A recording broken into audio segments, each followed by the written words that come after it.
What's up, guys? Get started in a minute.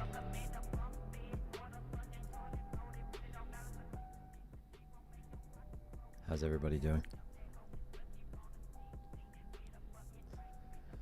I don't know if there's a slight delay, so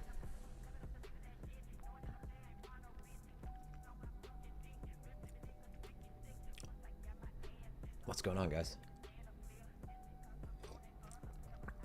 Good afternoon. Let me just set this up.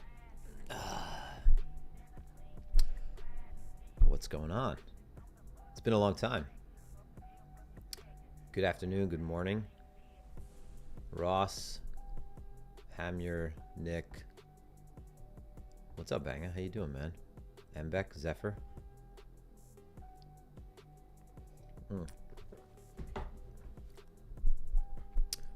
No video. Scene. Yeah, it takes a second, so we'll give it a minute or two to catch up. You guys are the lucky early ones. I don't know how lucky we're gonna be. I mean, the market doesn't look too hot right now. Evening. So yeah, we'll get started in a minute. I haven't streamed in a little while, so I think it's been since the holidays. So I took a nice little extended break, but I miss it. So, and I actually really like that you could stream through YouTube and X, really easy. So apologies if you guys see I have like these abrasions on my face. I'm kind of banged up. Maybe not the prettiest streamer you ever watched, but I grapple every day, and yeah, so GVT. So I'm used to like eating shoulders, and when you I mostly do no gi, but the gi is what fucks you up the most. I think most of the injuries and the pain from jiu-jitsu comes from training in the gi. Just gripping on to lapels and collars and having your grips broken, and then having someone, grind their shoulder into your face. So yeah, we'll get started in a minute. There's a lot to talk about, obviously, so might as well just get started now. I've said we're going to get started in a minute, maybe like 3 or 4 times now. There's a lot to talk about. BTC, obviously. I want to talk about metals. I think there's been like I think a lot of people have probably gotten Stockholm syndromed by crypto, and I think it's nice now that there are exchanges where you can trade traditional market assets, whether that's metals or stocks. These are similar to CFDs, but it's great that on crypto rails, in particular on something like Hyperliquid, that you could trade these products. They're obviously going to be detached from traditional markets over the weekend, but I think a lot of people got Stockholm syndromes by crypto and have put too much attention on crypto when markets outside of crypto have just been trading. They were trading like crypto in 2017. I mean, metals have just been on a tear. I think that my primary focus is probably still going to be silver and gold for the foreseeable future. It's just where the action is right now, but we'll get into that. So we'll get into whether or not that rally or that longer trend is over. We'll talk about some trades that I took in the community, some things that I've shared on Twitter and on Telegram over the last few days. We'll cover why I think this was just such an obvious dip to not step in front of right away. I think there's some kind of key core principles that are worth touching on. And then I'll open it up to Q&A because it's been a while, like I said. So I think we have enough people in here now. I'm going to go ahead and change the screen, give you guys something better to look at. But it's good seeing you, right? All right. Cool. So just to cover things real quick, I'm going to jump right into it. Get rid of some of this stuff.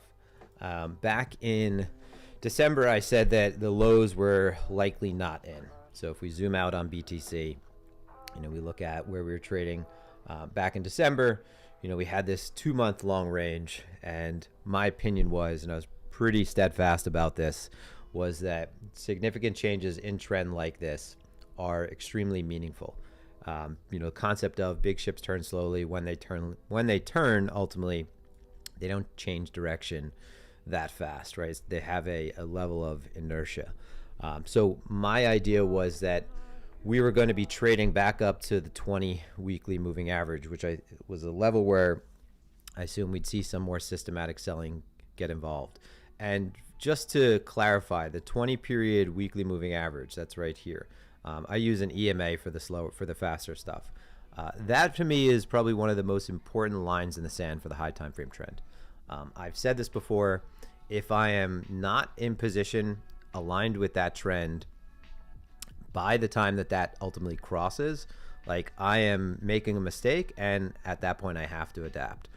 So I had the benefit of leaning into this swing failure on the high time frame, right? I think price action flows, what we see actually happening in the tape, they supersede, or they exceed rather, anything that's taking place from a narrative standpoint, anything that's taking place from a macro standpoint, right? Most of the time you're going to see that the story will ultimately follow price.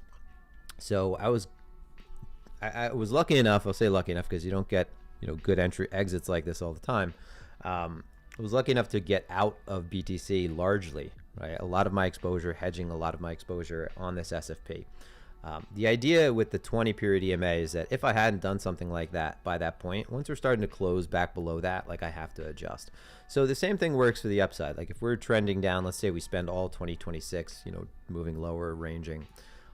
The same thing works on the top side of that. So if we're back above the 20 EMA on the weekly, and I don't have any kind of core position started, like, I have to be involved at that point. Okay. I've talked about this before. If price action is noisy, then EMAs and moving averages, they're sometimes a more honest representation of the true price, right? Of the true fundamental price. It's far less subjective than focusing on what can be very just noisy price action, especially in the low time frames. So the high time frames, this is not that significant. But high time frame wise, my view has always been, we're trading back up to this 20, and we're going to test Saylor's number. So now we're at Saylor's number, right? We're below Saylor's number. Okay. This is obviously something it's not as significant as people perceive it to be, right? So Saylor's not at any risk of liquidation in the near term, right? I mean, he has a lot of runway, but it's the same kind of thing as like the quantum threat right now. So and now we know that this is more than just conjecture at this point, because what's his name of Galaxy, Novogratz, said that they had there was a $9 billion whale exit because of quantum fears. So there's a lot of reasons why this tape is heavy right now, right? There's a lot of things we could point to. Ultimately, I think the most important thing is price, though, right? So when the higher time frame trend begins to turn, and if the market is especially still very negative in the face of that, that's a meaningful signal. But right now, price is the news is bad and the price action is bad. But with regard to Saylor's number, right, it's the same thing as the quantum threat. Consider it like this. Let's just talk about the quantum threat for a second. The quantum threat is, I think, in terms of it being substantiated by like expert opinion, I think that's probably a bit overstated from what I'm gathering. But you have to understand that perception is everything, right? So if there was an asteroid that was going to approach Earth, right? It's approaching Earth, it's barreling towards Earth, right? We're in a cosmic shooting gallery. If that was barreling towards Earth, but the world's leading scientists, right? The people that were, astrophysicists and people studying, right? Studying this day in and day out, were telling us, listen, this is going to travel all the way to Earth's atmosphere, but it's actually going to fucking pivot the last second, right? 99.99999% chance that's going to happen, right? That would not matter, right? If they were standing and saying that on a pedestal across the globe, right? And everyone else was watching that asteroid approach, right? Regardless of them knowing better that, again, we were going to destroy it or something like that, people would still be acting like it was an end of days situation, okay? There's hysteria when there's anything really negative and looming on the horizon. So I think the same thing can be said for the quantum effect, right? The quantum threat. I think the same thing can be said for trading below Saylor's price. So I think it's really important that price does find some kind of temporary base around this level and actually does settle, because I think that the further we push below that, right, the more disinterested and spooked people are going to be. Okay, it's the same. A better example is like Tom Lee's average right now is like 3,800. All right, but high time frame. Anyhow, high time frame trend is objectively down. So I'm just going to go over some basic shit here right now, because I think most people, they lack context, and especially in this market, there's a good amount of assumptions I think we could make generally. But one of them is that you don't really need to fight is when the trend turns, right? Use moving averages, okay? Use moving averages, use longer term VWAPs, right? These are things that make it a little bit less subjective, okay? So moving averages are leaned on by trend followers, right? People that trade a bit more systematically, people that a lot of the times enforce the trend with a bit more capital than, a small spec intraday trader, right?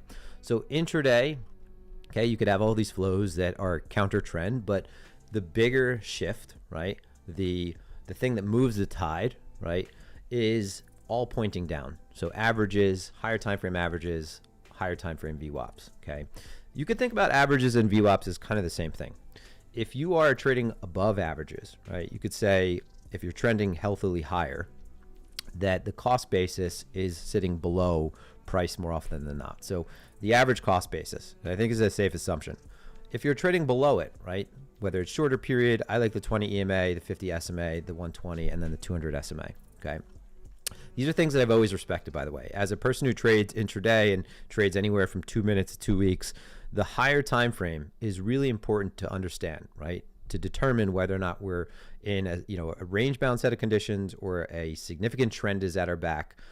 For just that reason, you want to know whether or not you're pissing against the wind or pissing with the wind, right? Swimming upstream versus swimming downstream. So when this changes, right, when we're trading below the higher time frame moving averages and the faster period, right, the faster period 20, and then the longer period, just take it as we are trading below the cost basis of the average participant, right? If we were relying on the marginal buyer back here to do work, which is not something that's necessarily good, then the fact that we're consistently trading below these levels, it's just a really bad sign. Your people are put underwater, right? The market is just positions, as I said numerous times, right? This goes back to Michael Platt, right? Of Blue Crest Capital Management, okay? So trend is objectively down, right? Nothing is supportive right now. The bears definitely have the ball in their court. Over the weekend, right? So the first trade we looked for off of Sunday futures open and Monday was the short back into the CME gap. So I'll go over that in a second, okay? But I just want to drive this point home. There's not a lot of thinking that's required for this, right? The default assumption in this market should be one, that it's more often than not easy to just say that if there's leverage getting involved, that it's on the long side, right? The default assumption should more often than not be that there are not a predominant amount of sellers driving the things in this market, right? But there are people that are constantly trying to buy the dip, right? The least savvy participants, right? Constantly trying to buy the dip, constantly trying to aggressively put in a low, right? And then more often than not doing that with leverage. So this dip right here locally, in my opinion, right, this break through these lows especially, was not along for a multitude of reasons. One of them is the trend broke back here, right? I see people fighting it right now, so I just want to get this out there. This is a 2 month long range, right? So there's a significant amount of turnover that took place within here. Long, shorts, mix, right? Open interest is not that elevated, right? The market is, if anything, disinterested. So there's not like a ton of crowded positioning that has gotten involved where we could say, hey, there's a bunch of short fuel, right? This range right here was dealing with the overhead supply that was put underwater right here. So there's an imbalance of inventory that the market is trying to assess. And you have a 2 month long range. The market chooses a side after that, right? This is with the trend. Mind you, this is with the trend. This chose a side up here, but that's not with the trend. That's dealing with inventory up here. So immediately when the market trades below this, something like this, you should not be fucking thinking about buying the dip instantly, right? What you should be thinking is, wow, all right, so we've had 2 months long of with 2 months of interaction, right? Buyers and sellers getting involved, people getting confident that this is a dip, right? Just look at the timeline, right? If there's one instance of that. And now we're trading on the other side of that. So a very simple concept, right? Cost basis is up here, position is, the market is down here. And you don't often see that people respond immediately to the market pushing against their position. You kind of have to get to that 5-10% window away before they start to really get spooked. So this overall trend being down leaves positioning twitchy. So any kind of long down here, any kind of position that was taken down here has to assume that there's still a lot of baked in overhead supply that's looking to exit, right?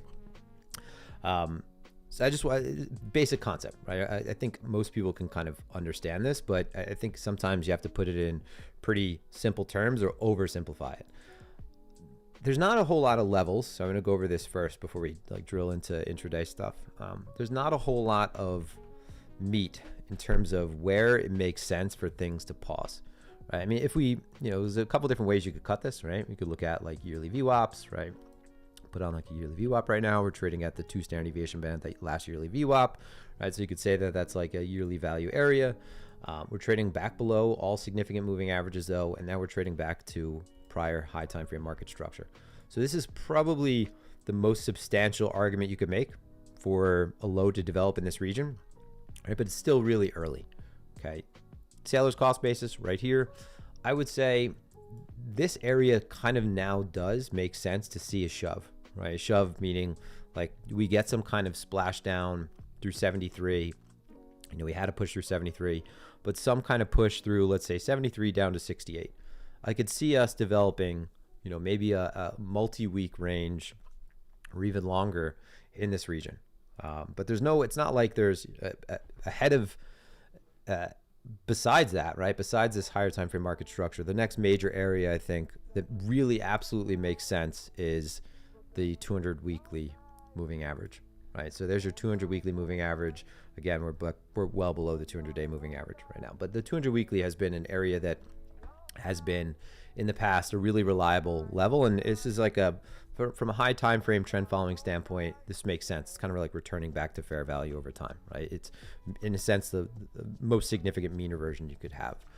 A couple things worth pointing out before we get to the intraday stuff. Still, there's a few people that have pointed out on the daily that we're oversold, right? So first time oversold in a while, right? Since going back to November.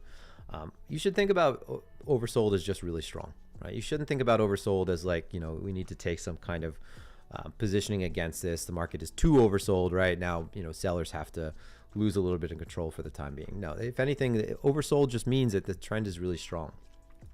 When you look at the weekly right now, we're not oversold yet, but we are continuously pressing in that territory. I look at something like this and I say, what are the chances that something that continues with this amount of momentum and is picking up does not go oversold?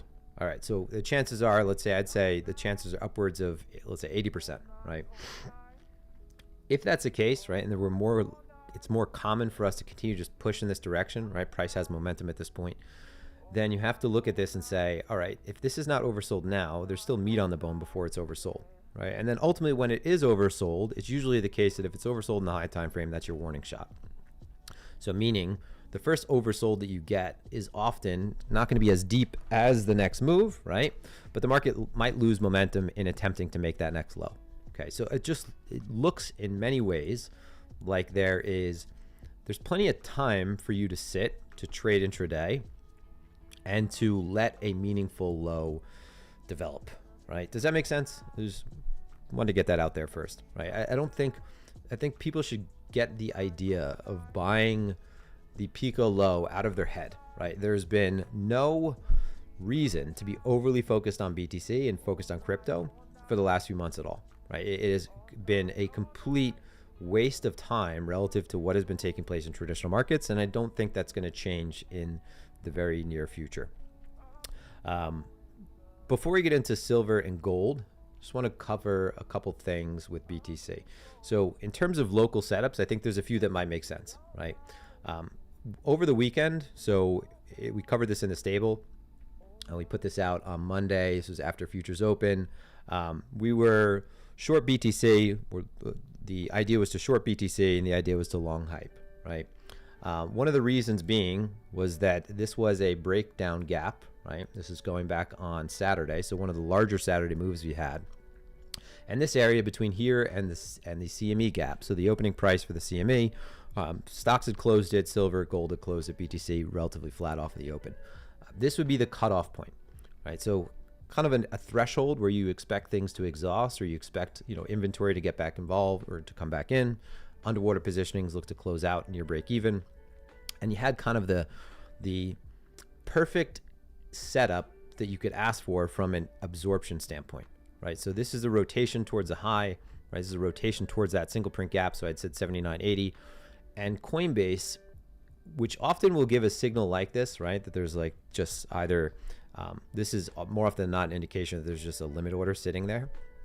Coinbase absorbed over 1,500 BTC. So you have a level, right, that leans with the trend, right? A really good area to define risk. And it was just a great short opportunity, right? I don't know if it continues to make sense as it did up here, further up rather, to really aggressively press the short side. So I do think that, and we saw, you know, there's some relief that has come in since, you know, apparently, you know, House passed government funding package, right, to end the partial shutdown. Overall, you know, all day you had this just sell program, you know, nonstop, ES and NQ and RT, you know, the Russell, same thing. Looks like there's some relief after that, shutdown, partial shutdown news came through. But looks like there was someone that just wanted to get out. So basically a sell program, you know, a ton of selling coming through Coinbase, a ton of selling coming through Binance. So if this is abated, right, if this is no longer, you know, we're not seeing this slam the bid nearly as much, I think it's possible we get some relief. And I think we can range a bit more down here, right? You know, now you've taken the lows, we pressed the lower 70s. So it's a little bit, I think, you have to be a bit touchy here to continue to short these lows, right? To short breakdowns, right? Which worked from higher. So honestly, going into the Asian session, something that I would look for is just an acceptance back within the last 3-day value. So, I mean, it's pretty top heavy right now, but I think given this price action, I think the prior day lows, so this area looks like a reasonable area to define risk. Again, this is something that would be extremely brief, right? But you're having, if you imagine that some of that sell program, or rather that sell program is no longer active, right? And we're trading into the next session and we've cleared out a good amount of inventory. So now you've made it a little bit thinner to the upside. I think it's possible that we see this trade back up towards 77, 78. And very short-term counter trend. But the point is, we've left behind these singles, we've left behind these gaps intraday. This is a super controlled move on the way down. So now it would be reasonable for us to trade back up to here. And in the event that we're going to continue lower, a lot of times you'll see that you could trade back up to the POC, right, the high volume node, and then continue lower. So after having this kind of you know, high volume thrust, which is, you know, it's kind of the prototypical SFP that you could ask for, where you'll take out prior day lows and you have a good amount of volume coming in, and leading up to that, again, book is cleared out from that sell program. This is ultimately something that if we're trading back down towards these lows, I think at that point, then yeah, you could probably get a bit more aggressive. So just case in point, let's hold on one second. Here we go. If this was going to trade back up to, let's say, and just to give you an idea of where some of the more important levels are from a trend standpoint, you know, if this traded back up to, we'll say 77, 78, I think I just said that a second ago, being a little redundant. If this trades back up to 77, 78, I would look for a lower high to develop there, honestly. Until this is back above and cleared on the other side of 80, I think you just continue to pound the short side. Right, you continue to pound the short side. Shorts are getting rewarded, right?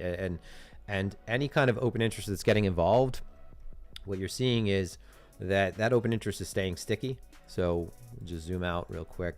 You're seeing the open interest go up into this low. I wouldn't immediately look at that and say, you know, reflexively, the sellers have to come off now, right? We're going to squeeze sellers out of this.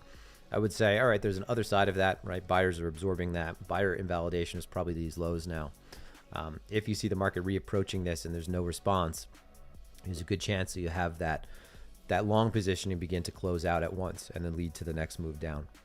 So if we end up closing out 77, 78, right, and price cannot remain bid back within, let's say, yesterday's value is probably a good level to hold, so 76.5. If we can't do that, then I would just probably at that point be willing to get aggressive selling this back towards the lows. So this is this is possibly a long setup up to today's POC, closing out this gap, right? But look for some kind of exhaustive move in this region. And then if we can't keep 76.5 as a floor, I'd probably, again, start hitting this on the short side again. Yesterday's setup was only, so the short setup that I covered was only from this region back down to 77. So it's not like we were looking for a massive move, because today, one thing that we pointed out was, hey, maybe today's value area low would be a good level to get involved, right, on the long side. If anything, it pays to understand, obviously, that the wind is at sellers' backs, right, and that the dominant trend is down.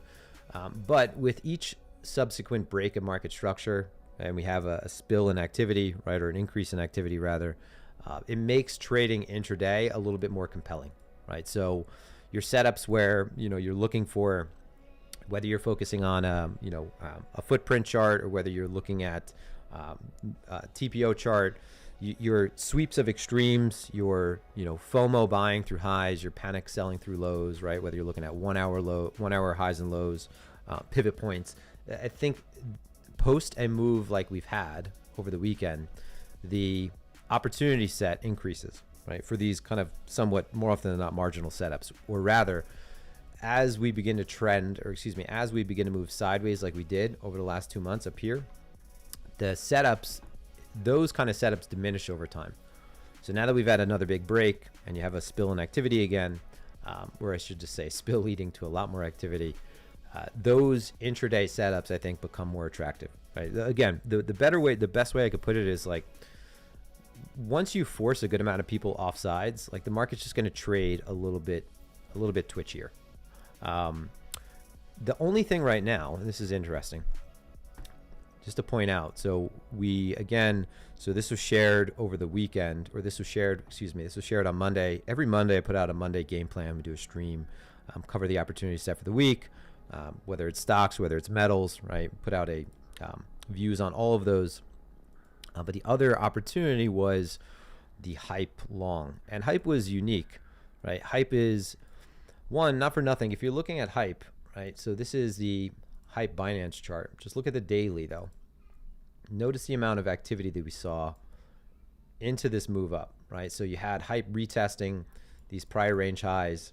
So we had talked in advance about this being a good area to possibly look for longs, right? This was last week. And then you have all of this turnover taking place. If you zoom out to like a 1 hour, you start to see just how much activity picked up and how much turnover we had here. So there was absolutely a reason to look for longs here, because there's also relative strength, right? So you had basically 3-day range develop, right? 3-day composite. So pull back to this region, to this high time frame level, 3-day composite. And then all we were doing was looking for a long and a composite break. So a break from balance essentially of that 3-day range. So you had Tuesday, Monday, you're looking to hold, or I said yesterday, we're just looking to hold the weekend range. The target for this initially was 35. I ended up keeping it on into the overnight session, ended up clipping off half after doing my nighttime reading around 11 p.m. and then clipped the remainder this morning. Hype is right now, and it's a couple points that I think were worth covering. Hype is probably one of the only ports in the storm. So port in the storm, meaning there's always a time when the market is trading like shit and people find a pair that they hang on to, right? And you'll see that it starts by showing a little bit of relative strength, and then suddenly it's outperforming, and everything is down 10%, and this pair is up 3 to 5%, and then the next day 10%, and it's almost self-fulfilled, right? Where everyone is catching on to the opportunity that exists, right? There's a safe haven, market piles into that, and then that is the last thing to ultimately give back, right? To give back levels, because the market crowds into that. This is the first time when there is a port in the storm that is actually a legitimate project, right? Not project, just a legitimate company, right? A legitimate thing. Hype is not equity, right? But It's the first time when we've had something that's actually just not vapor, because this is a lot of times in the past, it'll happen with some bullshit pair. That being said, I don't think that really matters. I think that makes this better to day trade. So the after TPing this morning, one thing that we were talking about was first looking at these singles being retested. So you could actually, so MMT's come a long way. You could actually link all these now, which is awesome. So we could change all of these. But there was a singles gap that we were focused on. So this was earlier. So the first level to look at was these singles back here. So the price action trading into them this morning, I described it as too limp to get involved at these singles. So you had in a sharp move up. So when you have a market break from balance and it looks like it's about to trend, right? And you have this impulsive price action. The last thing you want to see is more rotational price action that follows, and you just don't want to see this limp response, right? So the limp response is I mean, forget articulating it, just look at it, right? This is impulsive move, and then it just kind of loses its punch. Starts trading back below VWAP. The first test of those singles gives you a little snap, but not the kind of continuation response you would expect. So the next level we talked about was 32.33. It's offering a response right now, but I don't know. I don't see this as I don't see it doesn't necessarily have the same luster that it did down here, right? Down here, you had all of this turnover, all that volume in transactions, all those transactions taking place, and the market held the level, right? And the break from balance was an easy setup. I think relying on this here now makes a little less sense. If you look at the daily, this is like an extreme fuck you on the daily. A lot of times what you'll see, just to throw this out there, a lot of times what you'll see with a setup like this. So this is a setup that we go over in the stable, and this is the wick refill setup. It's a really, it operates off of, or it works on the assumption that people in this market are acting on late signals more often than not. So you'll see something like this. And this is often, the inverse of this would be looked at as like a fantastic low, right? No, it's just amazing SFP. I think looking at it this way actually makes it a little bit easier to understand. You say, wow, that's an amazing SFP. And oftentimes this is a meaningful response, right? So this kind of imbalance response is meaningful, but it's often the case that, traders will, your price action purists will get involved off the close. So you get a bunch of new positioning added pretty high off of this signal, right? And these are positions that because of that, you can imagine there's a little less conviction there, right? So you get a little late positioning here from small specs. And what often happens is the market might push up slightly, but you usually get this wick filling out about halfway, right? You could almost take for granted that these are always going to fill out halfway. If we trade up first and we're starting to, let's say break down, these are looked at as an immediate target. So it often refills half, but then it's usually meaningful, right? So the hype setup, I think with this kind of close, it's hard to make a case for hype continuing to push up unless it's literally just for this fill now. So this is usually a pretty strong indication that sellers are dominant. A lot of times this imbalance gets acted on late, so you get late sellers that just get involved here. The market pushes against that. We usually trade back up to about halfway point, so maybe up to 36, and then you get the further rotation lower. So I'd probably look for that in a market that is reversing or even trending, right? The areas to get involved that makes sense, right, to firm that up, or rather to areas where you would expect the market to reinforce that trend or that turn, usually around the POC, right? So we'll look somewhere between something like today's POC, right? So today's high volume node, for those of you who don't understand what that is. So you'll look at this area for inventory to get back in or to come back into the market. So selling pressure to pick up. I'm reluctant to believe that hype can be something that truly trades outside of everything else. It's a great, hype is a fantastic exchange, but it is not smooth sailing from here. There's zero chance that something that competes with the CME and the NASDAQ, and he's even been saying the same sentence, does not have regulators currently working on it. There's zero chance. I don't, maybe people don't want to hear about that, but there's literally zero chance that this is not a dossier on some agent's desk at this point, you know, looking into hype, which means there's a lot of headwinds to come eventually.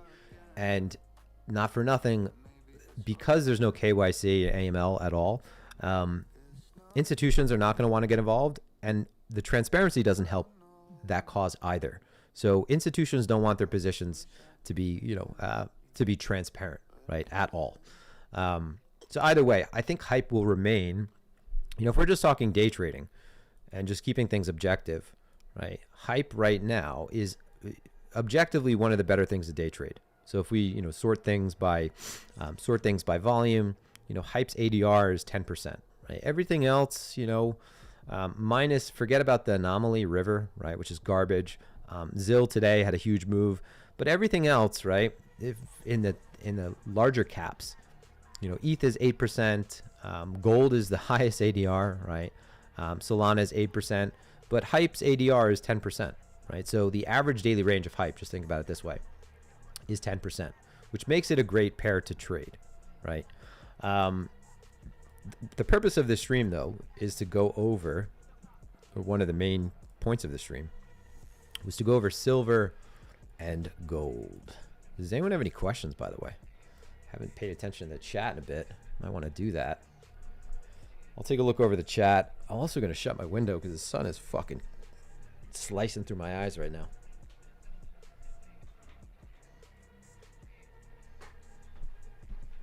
All right. Let's see. Chat.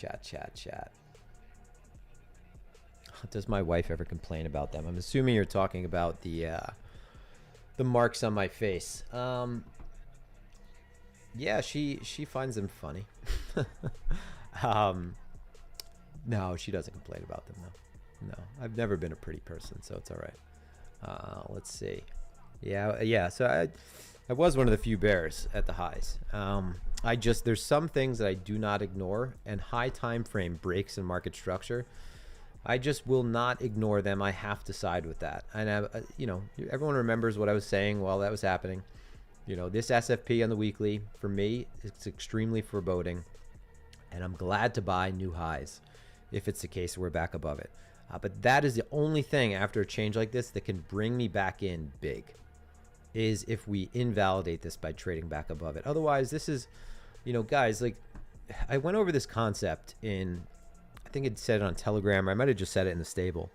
There's a lot of times when, and Toyo is a good example. Toyo is one of the stocks I shared to long.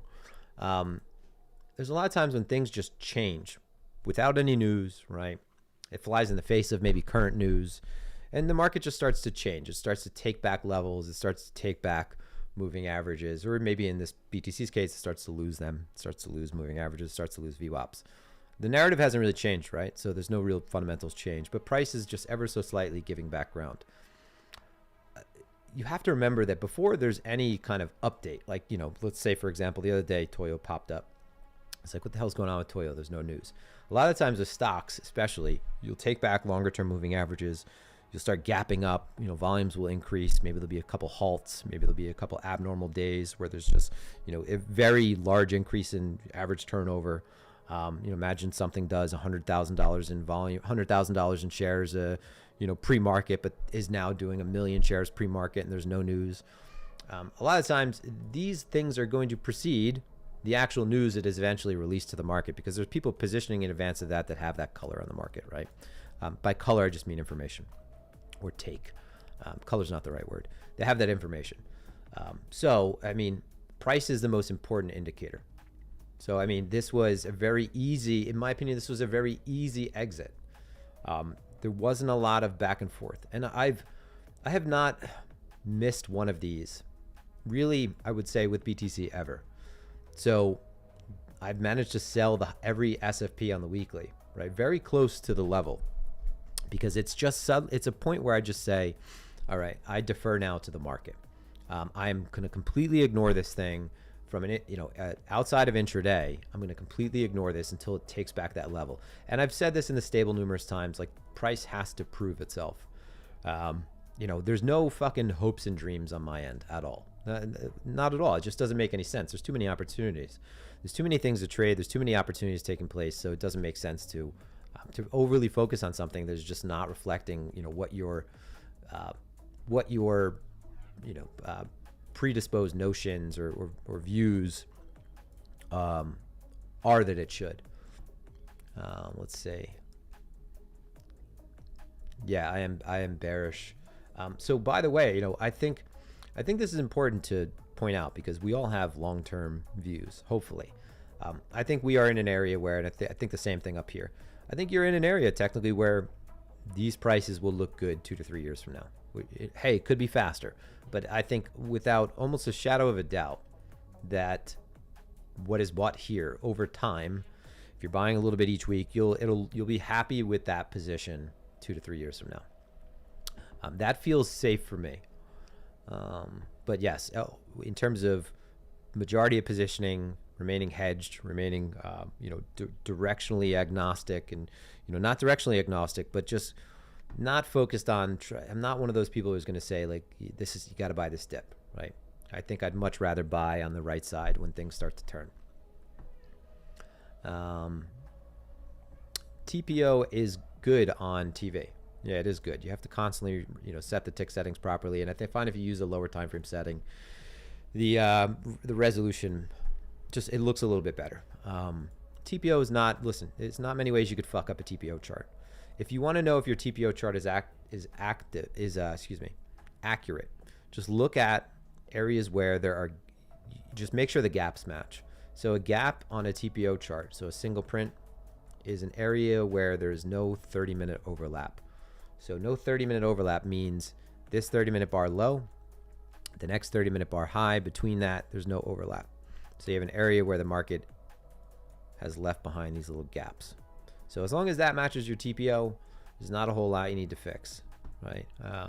So I think that it's good. I think Market Monkey is probably the best platform right now. I've tried out every platform, and I've done it for the sake of trying to find things for the people in the community and the stable that, given not everyone has the same options, not everyone has the same price point and budget. But I think at this point, like these things are not going to make you a profitable trader. A TPO chart is a very basic instrument. It's just a data organization tool, right?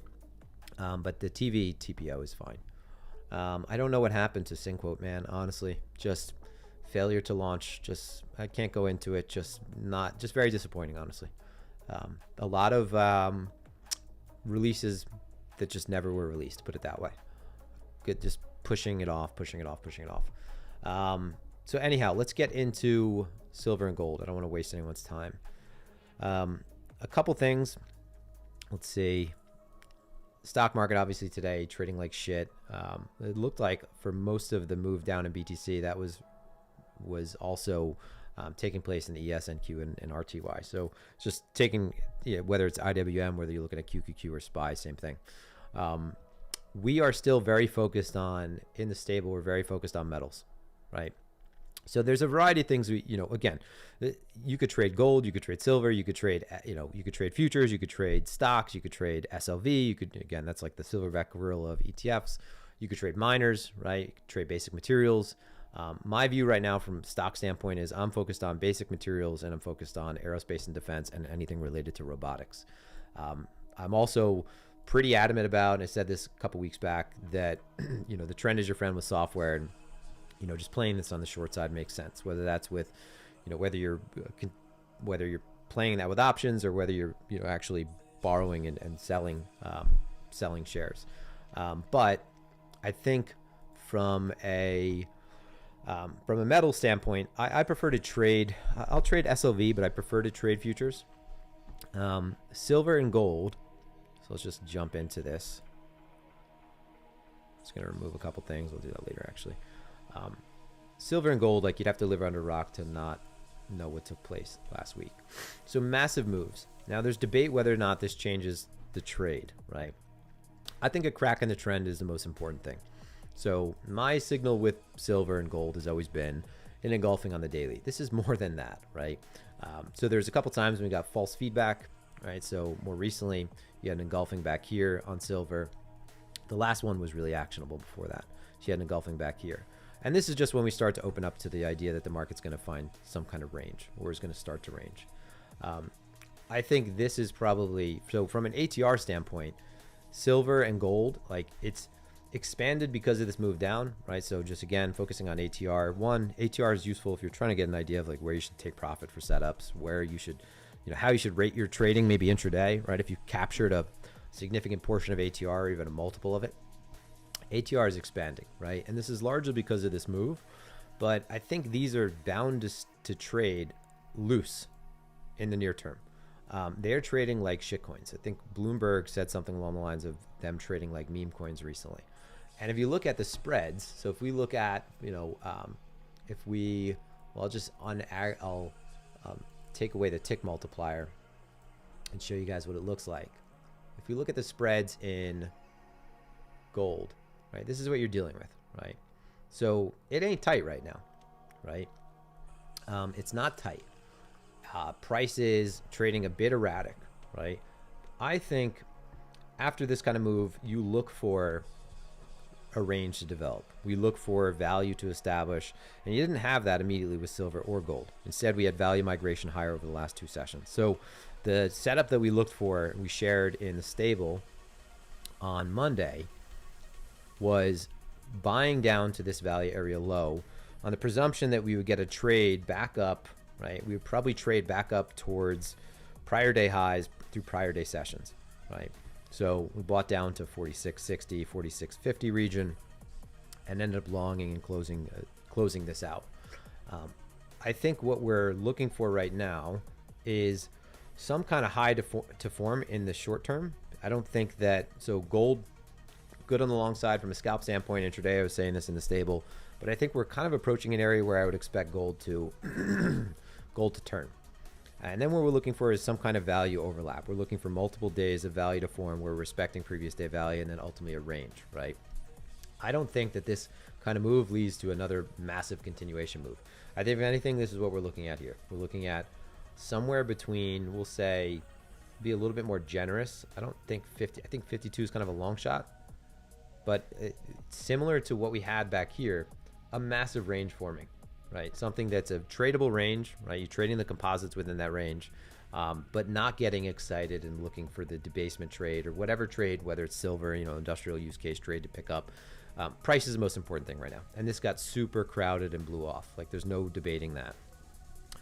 So in terms of levels, though, this I think from a yearly VWAP standpoint. So gold is clean, right? Gold is, and just look at the 1 standard deviation bands. It's kind of like yearly value. I think anywhere with gold, anywhere between 51 and 52 is fair game for a high to develop. So meaning if we're pressing up there, let's say we continue to, and I'll still trade this on the long side if this happens. Let's say we continue to trade, hold previous day value, right? We're holding VWAP. I'll continue to trade this on the long side up through those levels, right? Very tight stop, as I was saying this in the stable today. But as soon as we get something where the market trades up, right? Let's say we have some exhaustive move through here, and then we're reoffered. Let's say tomorrow we start basing out. If we start to get reoffered, like for example, get reoffered below today's POC, losing VWAP, right? 1 hour trend also, right? So if we zoom in over here, we just put on the 1 hour trend. And for me, 1 hour trend, by the way, is just looking at, so I don't know why all these are popping back up. The 1 hour trend for me is just a 20 period. If we start to trade back below that, right, it's kind of what we're respecting right now, respected on the way down. If we start to trade back below that and we're reoffered underneath previous session, so whether that is from higher, right, which is, again, not even going to talk about the hypothetical yet because I'm not just going to draw something out. But let's say we do something like this where suddenly we're reoffered back below a previous day value, or we've trapped a good amount of inventory here now, and we're trading back into prior day value. You're rolling back below these averages. I think you get aggressive again towards any kind of standout sweep, right? So a level that, a level where it makes sense that the market would sweep. So maybe that means getting aggressive from 48.40 down to 46, right? Trading down to 40.40. But overall, I think when I look at something like this, I say, don't get aggressive up here on the long side. Don't get aggressive down here on the short side. Look for the developing range. And I think that is the most reasonable, I think that's the most likely outcome with gold. And it might mean that we spend more time, if anything. So I could see, if I was going to just play this guessing game, which I don't like to do too much of, I could see us forming value down here, favoring down here more. But I think it's going to make sense to not aggressively sell towards 44 and not get overly aggressive and overzealous towards 52, and to look to just play a more rotational market. The more we trade up to, let's say we trade up in the overnight, we're trading through 51, the more likely I am to put on starter positions. So I've talked about this in the stable. I talked about, sizing into mean reversion trades versus trend trades. For me, what that means is we start trading through the level and having some kind of response. I'll tag on about 25% of a position, right? Let's say we trade up, make another lower high, have a rejection. I'll throw on another 25, right? A lot of times those might be more along the same levels. When you do actually have a breakdown and we start to lose a significant level, that's when I'll add the remaining 50. Mean reversion trades are tough to call in terms of what signifies the turn, whereas trend trades, we could say, hey, the trend is very objectively this. We're making a series of higher highs and higher lows. We're holding these moving averages. In trends and breakouts, it makes sense to add more earlier, right? Add more earlier because you don't know if the market's going to pull back necessarily immediately. So I'd add 50 and then 25. But I'm more inclined to add a feeler up here, add a pilot position as we trade through 51. And then invalidation would be probably the invalidation actually. So I think more along the lines of like 51.30. So after big breaks like this, just a simple heuristic. After you have these big breaks, the last low, so this level right here, the last low is very rarely fucked with too much. So maybe you get some kind of, brief spike at that level, but it's usually that it'll die before that. So I think we have to start looking for that. If we're hugging VWAP, right, and a good thing to focus on would be just, hey, where are we sitting relative to that 1 standard deviation band off of an anchor VWAP off the low, right? Kind of hugging that. If we're starting to trade back below that, it's this 1 standard deviation band right here. This is within that, right, that gray area. If we're starting to trade back below that, again, under session VWAP, I think you side with flows at that point. I'm more inclined to trade gold than silver, but I missed out on a lot of silver trading gold, so that was a mistake. Because gold, at the end I started to trade more silver, and then you realize only through the power of hindsight that it would have been much better to trade silver the entire time. A couple things worth pointing out, and I said this in the stable earlier. This to me looked like a long. So this is now a couple hours old. But the plan this morning was, hey, back down to prior day value area. I don't think silver is going to really turn similar to gold until we close out more of these gaps up here. So anything that rotates back down to this HVN and back down to the mostly to the prior day value area and today's value area, that looks good on the long side. So this to me, this looks like something that has another push. And then if you need some added confluence, you have a poor high here. Right? So you had a poor high yesterday and you have a poor high today. So poor highs, something like this can be left behind, right? Something like this is kind of egregious. You rarely see that gets left behind. So I'd expect something like this. And then the further we trade towards 100, 95, 100 for silver, I'd just be way more inclined to, again, look for the same thing that I mentioned with gold, where we're just going to have more of a rotational market. If in these conditions, by the way, this is something where if you're just a pure value trader, we're just we'll say a TPO purist. This is something where if we're starting to trade back within previous day value, like these setups become really actionable. There's more small scalps, right? Back to prior days, chunky areas, POC, prior day value area low, looking for a larger carve out to develop. Again, target for this, I think it makes sense though for this to continue to push up. You have that yearly VWAP, by the way. So just as added confluence, you have that yearly VWAP. And that's also right around that 20 period EMA. as many pieces of confluence as you can add up to, stack in favor of your trades, the better. Obviously, you don't want to have too many boxes to check, because not every little box you check to add on to that isn't necessarily adding more weight to the trade as much as it is adding more weight to your overall levels of confidence.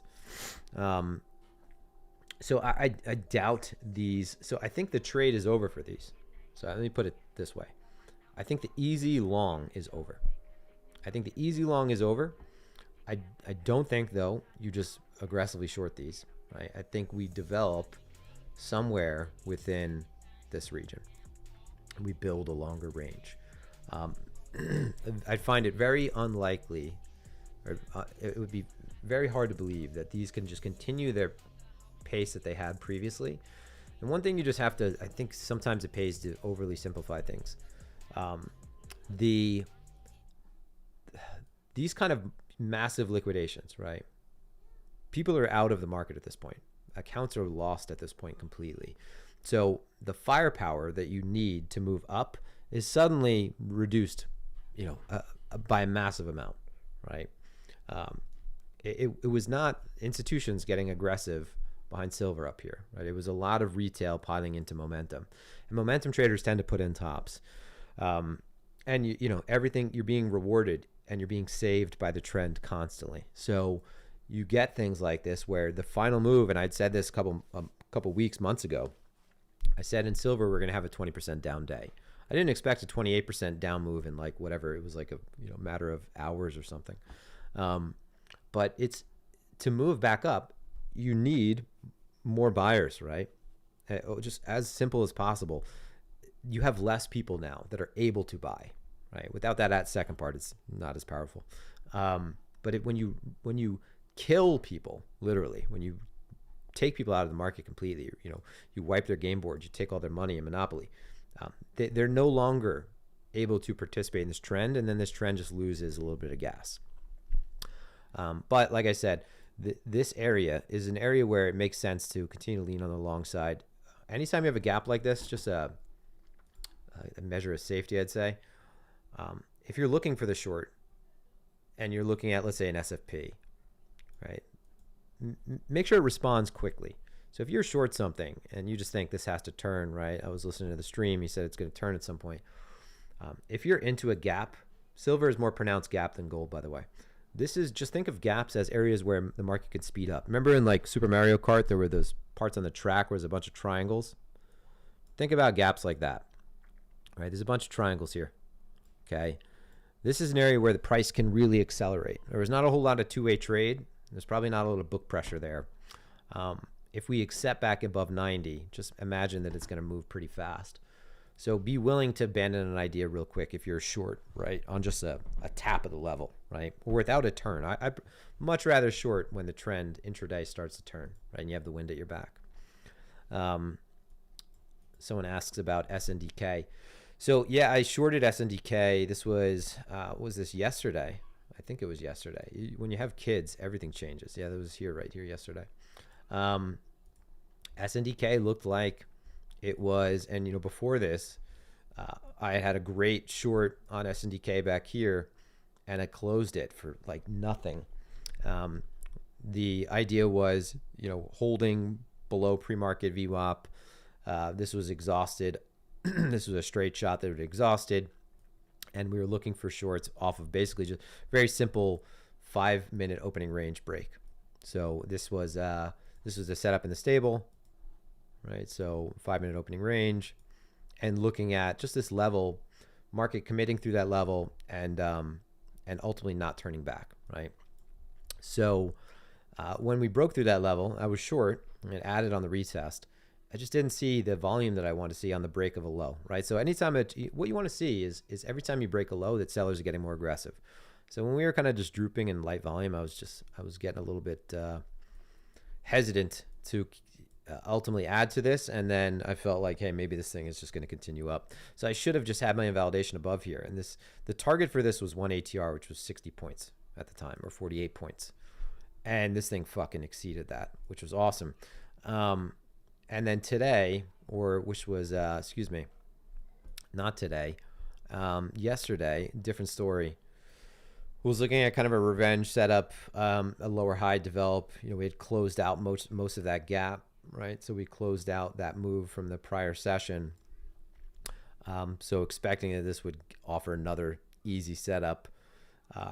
When we broke above the 5-minute opening range, I sold. The lower high I sold, and this has just been it's on a run right now. I mean, it doesn't make sense for me. It's like I can't long this up here, but at the same time, I don't know. It doesn't make sense to short it at this point.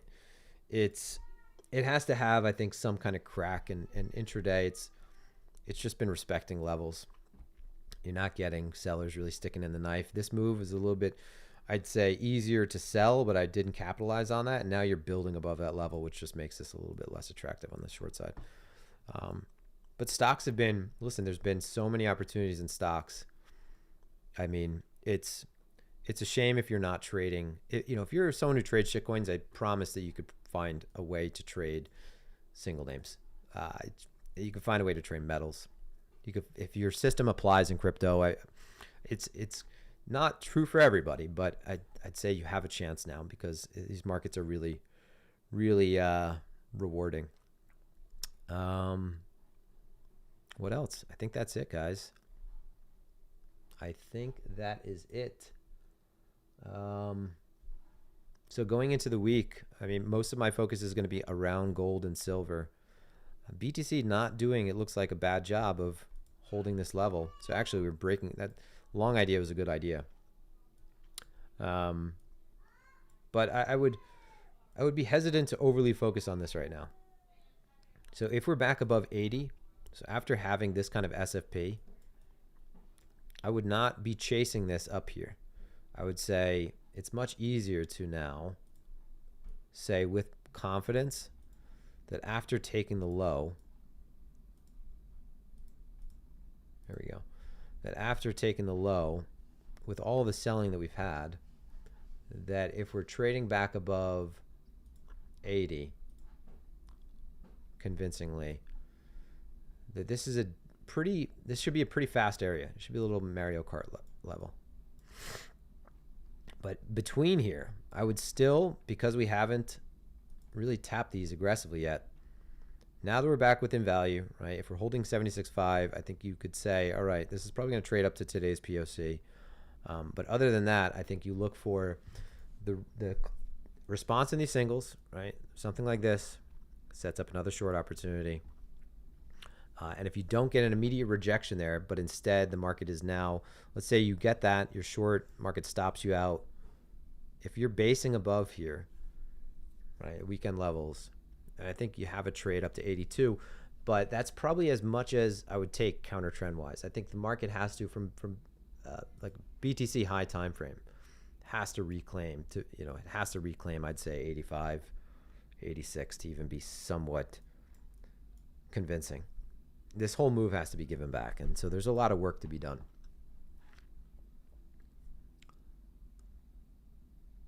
So I think that's it though, guys. We're about an hour into this. I think that's it. Let's see, anything else on chat?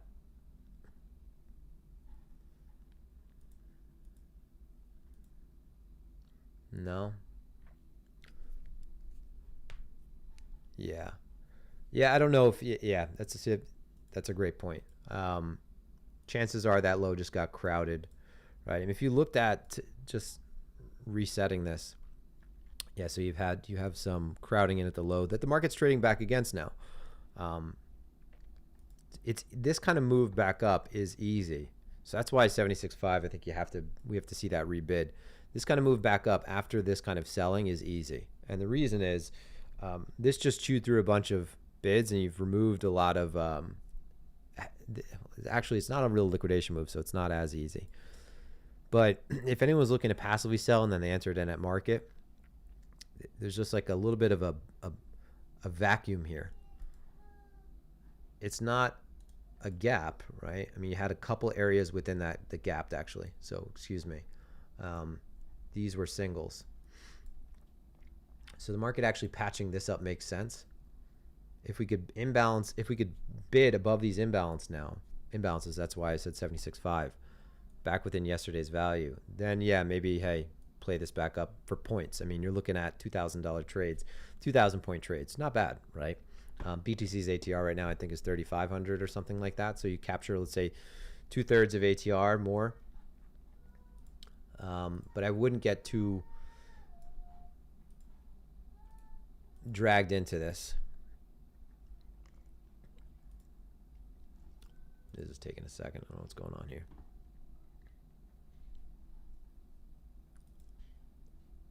That's not the right layout. That's a vertical screen layout. Are your Tesla puts safe?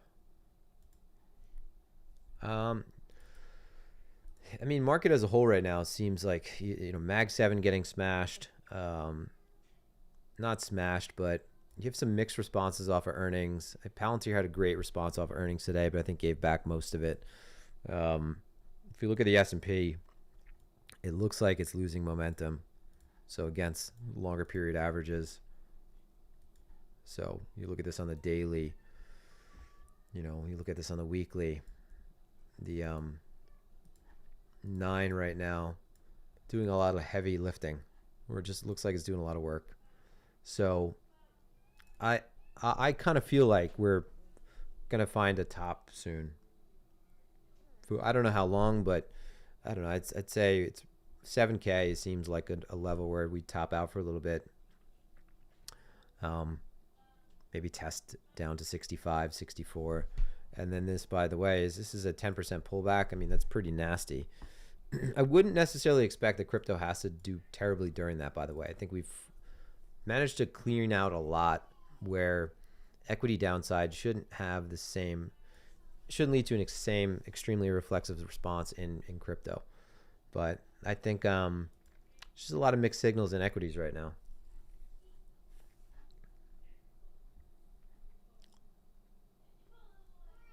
So, I mean, you had RTY doing well for a bit. So IWM, you know, relative to the S&P and, or IWM relative to QQQ and SPY. But there was a big domestic push for a bit because a lot of the names that are global, so large tech, mega caps, were getting sold. You know, there's a lot going on right now in the United States. It doesn't look like the most compelling business to long, right? So, but yeah, I think I'm gonna bail out of here, guys. Thanks for tuning in. And how about next Tuesday? How about we get together again next Tuesday? Yeah, there's a lot of I think there's more reason to be bullish on smaller companies. Yeah, absolutely. And I think that's why you're seeing the Russell outperform. So, but all right, guys, that's it. I'm out. Have a fantastic evening. Hopefully that's helpful.